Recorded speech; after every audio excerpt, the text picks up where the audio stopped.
Aloha from Kauai, Hawaii. This is Darci Frankel.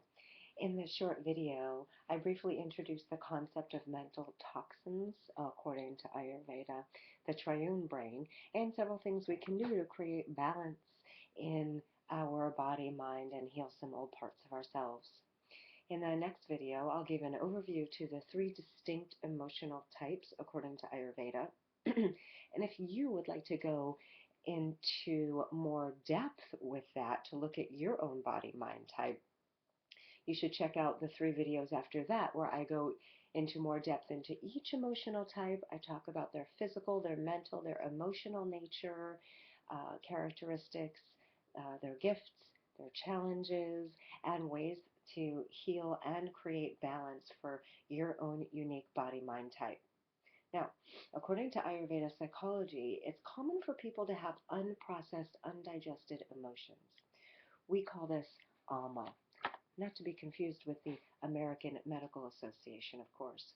Ama is a thick, morbid, sticky residue that coats the channels of the body, the mind, and the emotions. We can have physical, mental, or emotional ama, or toxins. When we haven't sufficiently digested an emotional experience, it literally gets stuck in our body. Now, the primary cause of undigested emotions is due to the fact that we might not have learned how to do this. We might not have had good role models for allowing grief, fear, anxiety, anger, or sadness to simply flow through us. And when we're little, we don't have the actual physical brain capacity as a fully functioning emotional adult does. So we might not know how to handle a challenging, complex, shocking situations or events. Everyone suffers at one point or another. In Ayurveda, the science of healing from ancient India shows us how to heal and create more balance for ourselves. Now, we'll shift our attention to the triune brain. The mammalian brain has us feeling nurturing, connected, sharing. We want to contribute. The mammalian brain is very social, whereas the limbic part of the brain deals with logic, abstract thinking, excuse me, and abstract thinking. When we have an emotional trigger, when we feel angry, when we feel sad, frustrated, anxious, um, any flavors of those, mainly in relation to another person, what happens is that we start to operate from the reptilian brain, which is, as it sounds, it's the oldest part of our brain. The reptilian brain is primitive, it's reactive, and it's primarily focused on survival.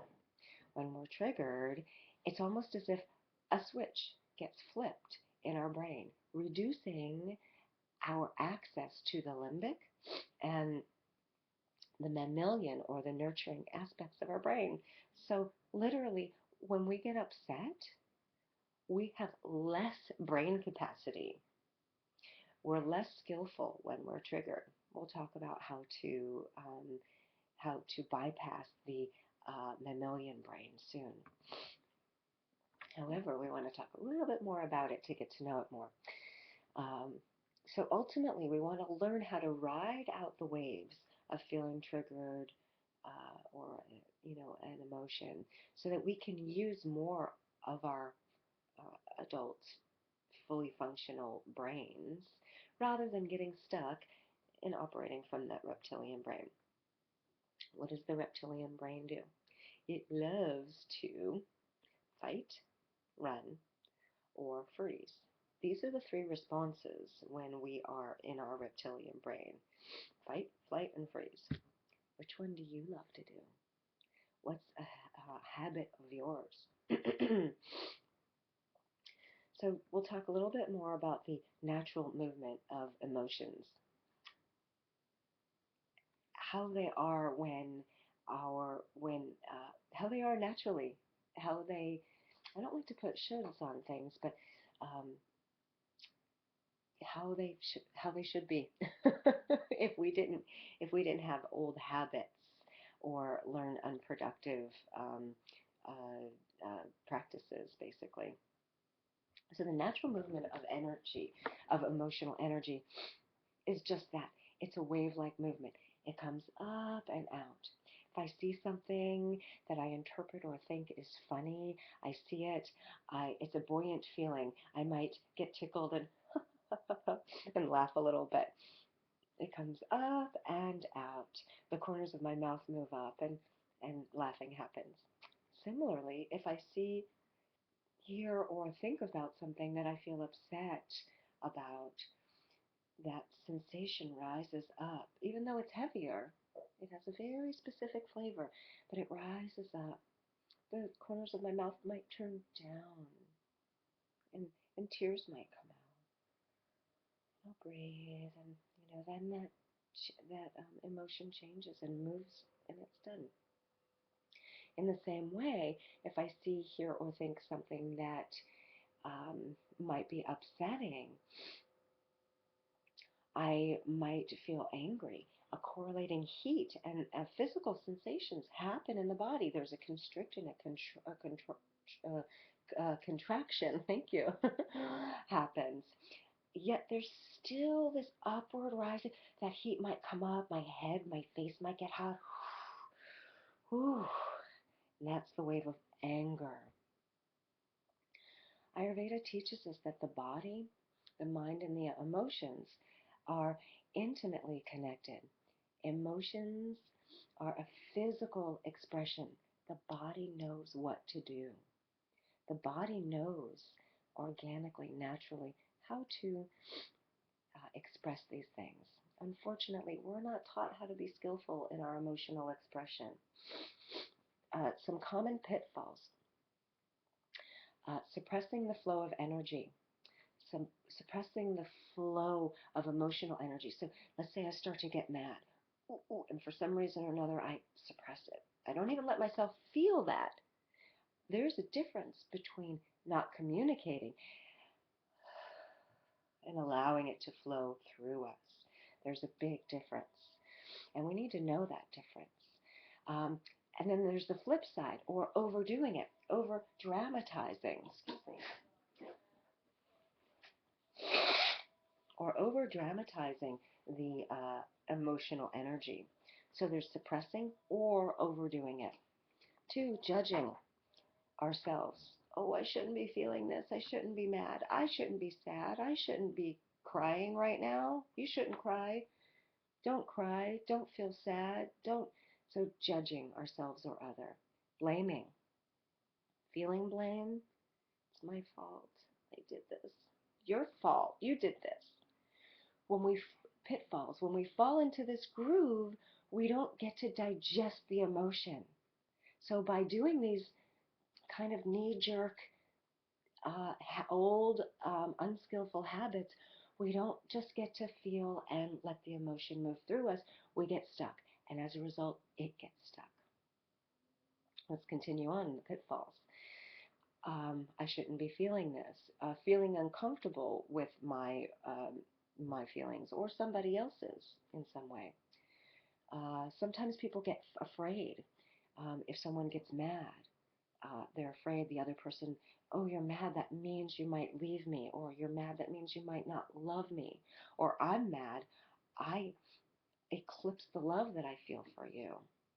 Sometimes people aren't able to, I feel sad as I think about this, but sometimes if we have just a moment, a wave of mad, we're not able to stay in relation with another while we have that mad. So it's important to be able to stay in relation with somebody, and I'm frustrated or I'm upset or I'm mad in the moment. It's going to pass, and here I am in love with you the whole time. So there's a way to skillfully do that. The next one is telling ourselves something and believing it. Telling ourselves a story or believing our self-talk and about that experience and then believing it. The truth is, the body has incredible emotional intelligence. It has incredible emotional intelligence. And emotions are absolutely natural, just like other body functions.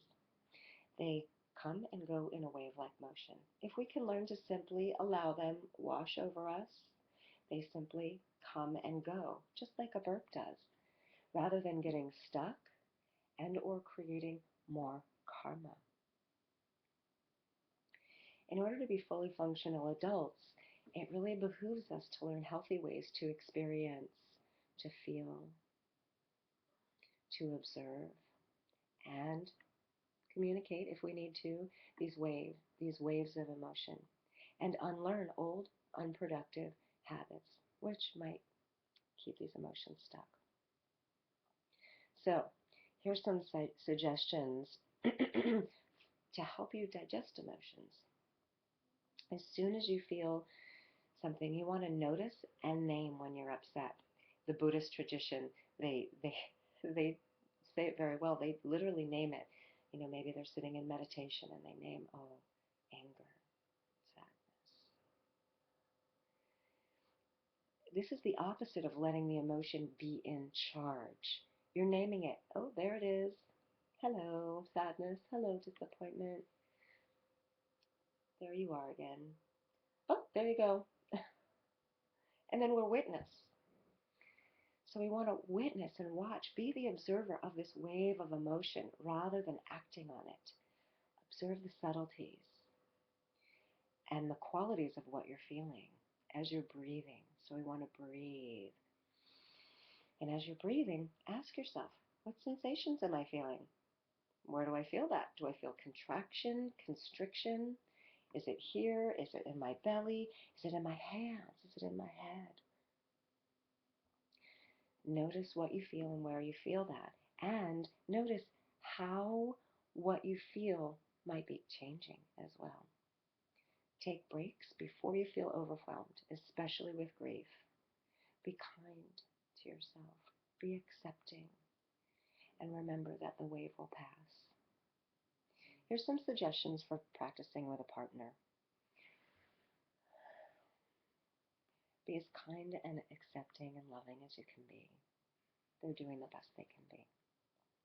Make a pause agreement with your partner to pause with the conversation until you're feeling more loving and you have more of your capacity to communicate.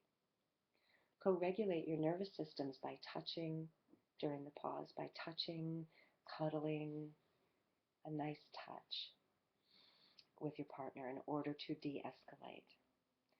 If you're alone, you can also redirect your mind and focus on something more positive. That really helps. Give your partner reassurance. Say something like, I know we can get through this. I love you, and I know we can get through this, even though it's challenging. In my experience, when I'm completely present with myself or another, and we're both aware and kind, even an uncomfortable feeling can pass within a minute or so. Once, I had a quiet intention to heal a painful experience. This came up intermittently over a period of a few years. Through my commitment to heal this part of me, I practiced and I learned a whole new level of self-love, self-care, acceptance, and compassion. When this familiar flavor of bittersweet pain came up, I would do my best to listen, breathe, and watch the waves of feeling and the self-talk that would accompany the experience. Each pass I took helped me to digest this emotion. It was bitter because my chest and belly had an ache. I felt uncomfortable and ashamed and sad that I was feeling it. But there was also this part that felt sweet because I knew on the other side of it, I would be able to embrace this part of me. I would be integrating more of my parts and I would be more whole and healed and I could help people more. After many passes, one day I was having a session with my mentor, Susan Campbell. I felt the familiar ache. I could feel the sensation building. I felt like I was riding a big wave. I knew I could tolerate it, and I was also at the edge of my capacity. I took a breath. My mouth started watering.